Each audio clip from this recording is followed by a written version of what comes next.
Dando sequência ao terceiro vídeo, nós somos criados à imagem e semelhança de Deus, nosso Pai. Nós somos uma grande família, 7 bilhões e 500 milhões na face da terra. Temos um só Pai, Deus. Muitos perguntam qual o sentido da vida, por que estamos aqui, o que nos faz feliz de verdade. Vivemos uma vida na busca de sentido, sensações que nos dê significado. Às vezes nos sentimos presos nessa vida, na busca de satisfação que no fundo nunca achamos. Jesus nos prometeu que quem recebemos a Ele como Salvador acharia vida em abundância. Mas por que às vezes, mesmo em Cristo, não achamos abundância de vida? Será que é porque não compreendemos o que de fato somos? E por que fomos criados por Deus para viver nessa vida aqui?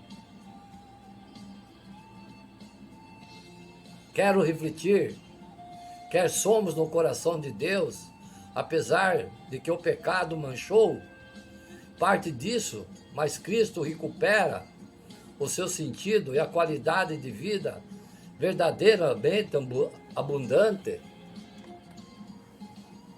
Nós já vimos a criação de Deus e um mundo onde tudo foi ordenado por sua palavra e seu poder. Vimos que Deus criou o homem e a mulher para espelhar e espalhar sua imagem e semelhança sobre a criação através da família. Deus trouxe uma terra sem forma e vazia, algo belo, cheio de vida, pelo poder da sua palavra. Agora vamos ver um detalhamento da criação de homem e mulher. Gênesis capítulo 2, verso 4 e 25. A declaração resumida da criação de Deus. O homem e sua relação com a terra, as condições iniciais da criação do solo e a necessidade da criação do homem. A ausência do homem e da chuva não permite a germinação das plantas e o arbusto. O problema apresentado: não tinha brotado nenhum arbusto no campo e nenhuma planta havia germinado, porque não tinha feito chover sobre a terra, porque não havia homem para cultivar o solo. A terra depende do homem para ser cultivada. O primeiro problema resolvido: água regava a superfície do solo, tornando-o cultivável. Segundo problema resolvido: Deus formou o homem do pó da terra e o tornou alma vivente. O homem reformado da terra e depende dela para subsistir, assim como a terra depende dele para ser cultivada e ter vida. O jardim do Éden, em lugar de trabalho e adoração, Deus coloca o homem no jardim e provê as condições para a sua obra de adoração, serviço e relacionamento com ele. Deus havia colocado o homem no jardim e plantou ao leste de Éden, né, fiéis à palavra, né, serva do Senhor, um lugar para iniciar o seu projeto. Nesse jardim do Éden, Deus plantou a árvore para a provisão da vida e do conhecimento do bem e do mal. Aonde? Servos do Senhor, vocês conhecem.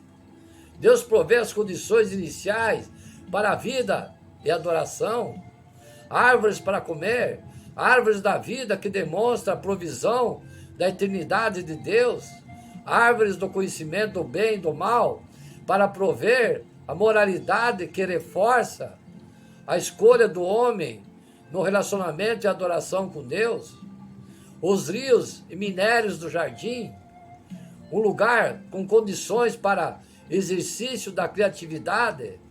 Deus colocou o homem no jardim para cultivar e guardar, um lugar para ser gerenciado com trabalho e cuidado, né, servas do Senhor?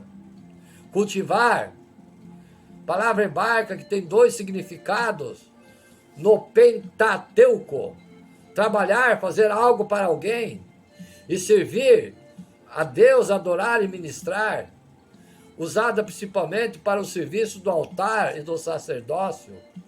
Guardar, palavra hebraica que dá o sentido de observar, manter seguro, manter a condição. Deus ordena ao homem a liberalidade dos frutos e a proibição da árvore do conhecimento do bem e do mal e sua consequência mortal. Deus estabelece as condições para o exercício da plena vida.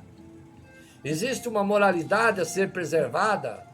Somos seres mortais. Somos dotados do poder de escolher, mas as consequências fazem parte do processo da vida. O relacionamento de Deus com o homem exige escolhas morais, pois refletem a imagem e semelhança de Deus.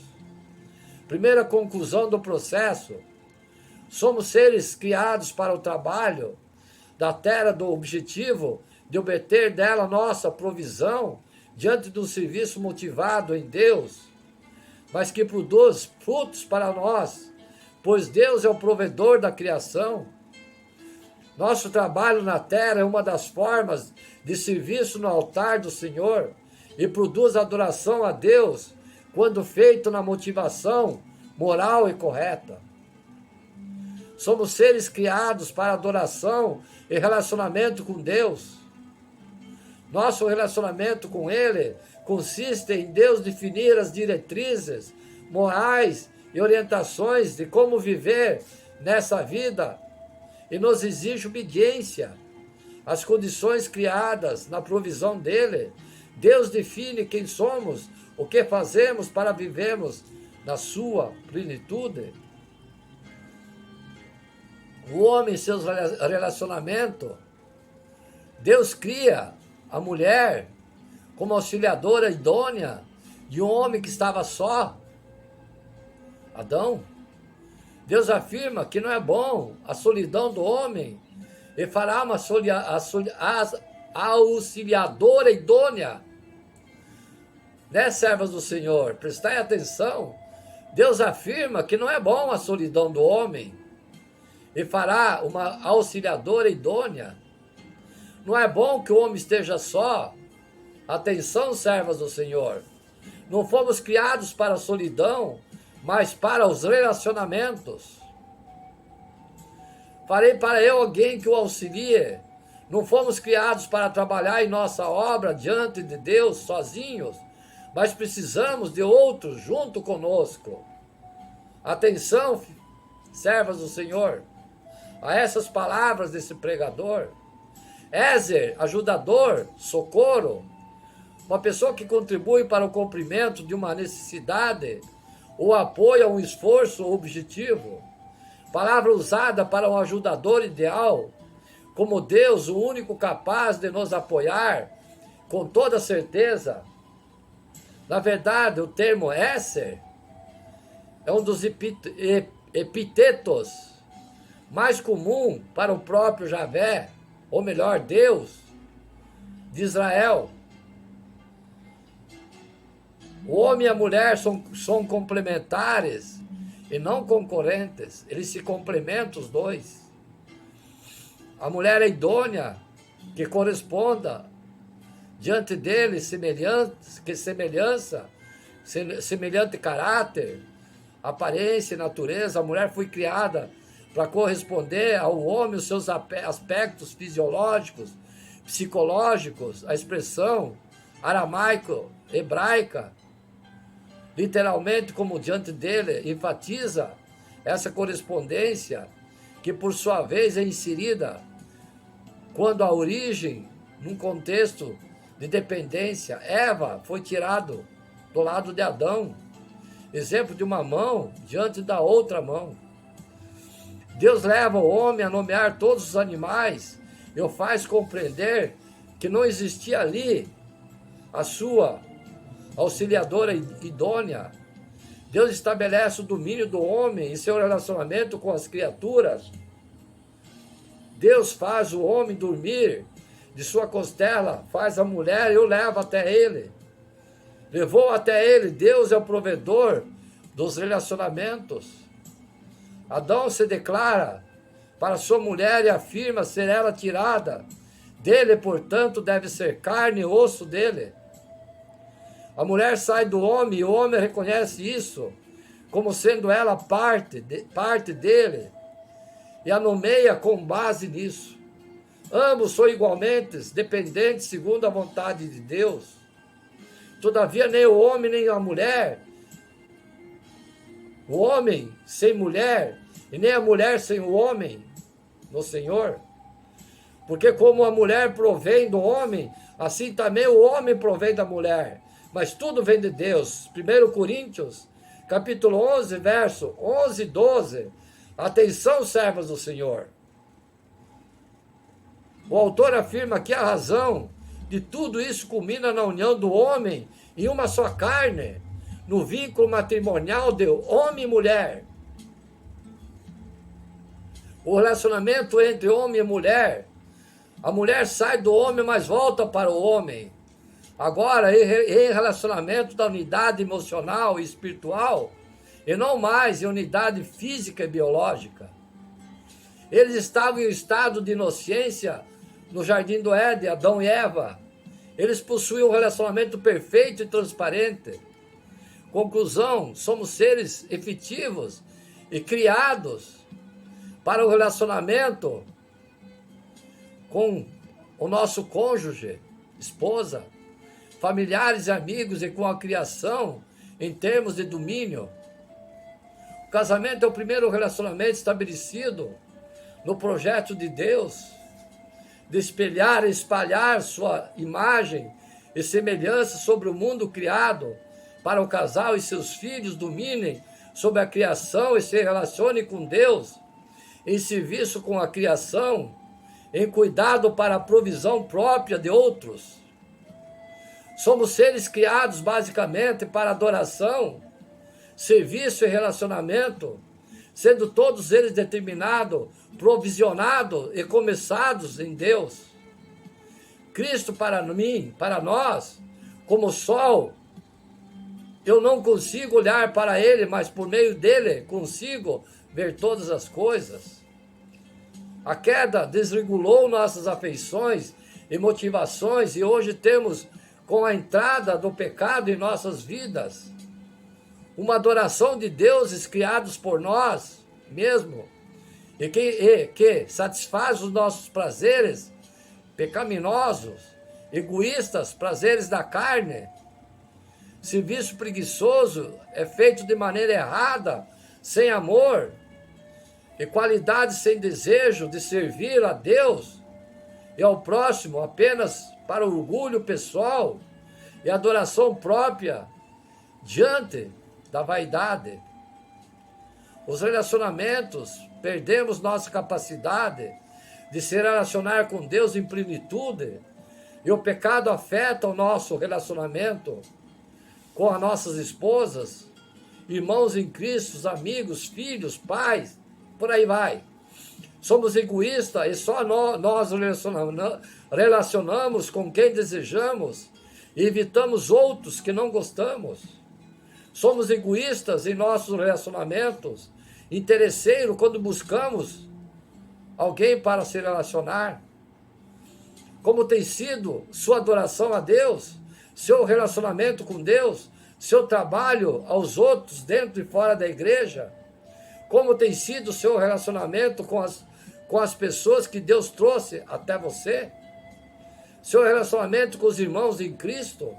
Pois Deus é o provedor desses relacionamentos. Em Cristo podemos ser restaurados, tudo isso. Pois aquele que está em Cristo se torna nova criatura, e as coisas velhas se passam, e eis que tudo se faz novo. Isso se repetirá na nova criação. Apocalipse capítulo 21, verso 1 e 8. Apocalipse capítulo 22, verso 1 e 5. Adoração e serviço. Pois é, fiéis à palavra. Eis a pregação que eu dedico a vocês nesse momento. Espero que tenha servido de luz no meio do caminho escuro, aonde não sabemos aonde dirigir-nos. A dor dos justos, num mundo cheio de injustiça. Como você iria reagir diante de injustiças como hoje vemos nesse mundo, principalmente aqui no Brasil? Não falo do emocionalismo implantado no mundo, pois hoje as pessoas sofrem mais pela morte de um cachorro do que pela morte de um ser humano. Eu falo sobre o sentimento de justiça baseado em Deus e na sua palavra, diante da injustiça de um mundo longe de Deus. Isso dói na tua alma, servas do Senhor, fiéis à palavra. Pois vamos entender um pouco do coração desse profeta que sofreu uma situação em sua vida, a saber, quem ele recorreu para tratar sua dor. No período dos reis de Israel, Salomão, filho de Davi, se desviou e provoca divisão do reino de Israel e do reino de Judá. Israel se desvia completamente de Deus, enquanto Judá ainda permanece fiel por causa das ações de Deus. 236 anos depois de uma sequência de 12 reis, sendo a maioria deles fiéis a Deus, não impede que a cada novo reinado a impiedade vai aumentando. Vem Manassés e quebra a aliança, cometendo o ápice de abominações em Israel durante 55 anos, e Deus profetiza o juízo sobre Judá, assim como Israel já havia sido destruída. Segundo Reis, capítulo 21, verso 1, 2, 10 e 16. Depois da morte de Manassés, seu filho Amon continua a maldade de seu pai e é assassinado com 2 anos de reinado. O rei Josias, neto de Manassés, é levantado por Deus e se propõe fazer uma reforma em Israel. Ele encontra o livro da lei guardado em um lugar esquecido. Ao ler, fica atemorizado. Segundo Reis, capítulo 22, verso 1 e 2. A reforma se inicia e se consegue entender os estragos de Manassés. Segundo Reis, capítulo 23, verso 4 e 14. Profanação do templo misturando deuses no meio de coisas santas. Prostitutas cultuas em diversos locais. Templos pagãos, sacrifício de crianças a Deus, um ídolo, Moloque, culto aos astros e elementos da natureza, adivinhações e diversos cultos espiritualistas. Depois da morte de Josias, mais 4 reis assumem e destroem o que Josias fez. Depois de 23 anos em Jerusalém, é devastada pelos babilônios e eles são levados ao cativo para lá. O período vivido por Abacuque, já citado lá em cima, se refere ao mesmo período vivido por Jeremias.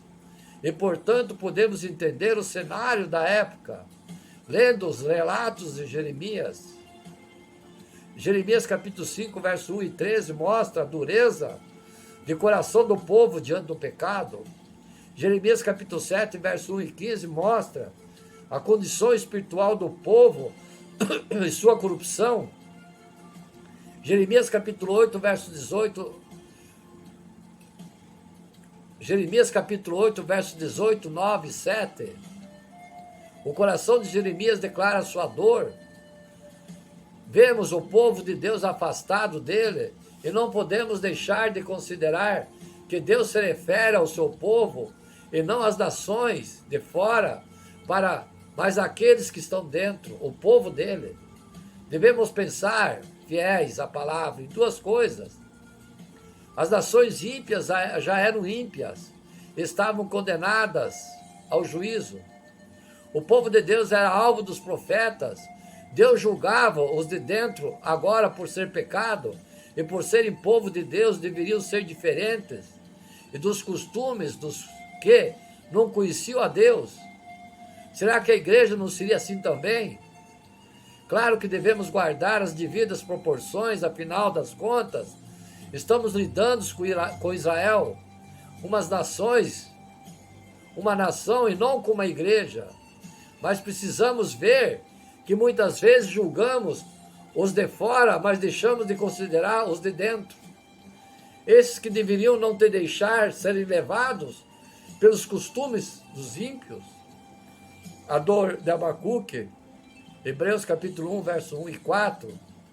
Os profetas de Deus, aqueles que amam o Senhor, sofrem diante da iniquidade e do pecado, e não se deleitam na maldade e na iniquidade, como se viver nesse mundo em meio da corrupção fosse algo maravilhoso, ou ver as igrejas de Cristo caminhando longe do Senhor como algo normal. Um servo do Senhor em comunhão com Deus percebe a maldade e até clama por justiça. E por isso Jesus diz que tem sede de justiça, serão saciados.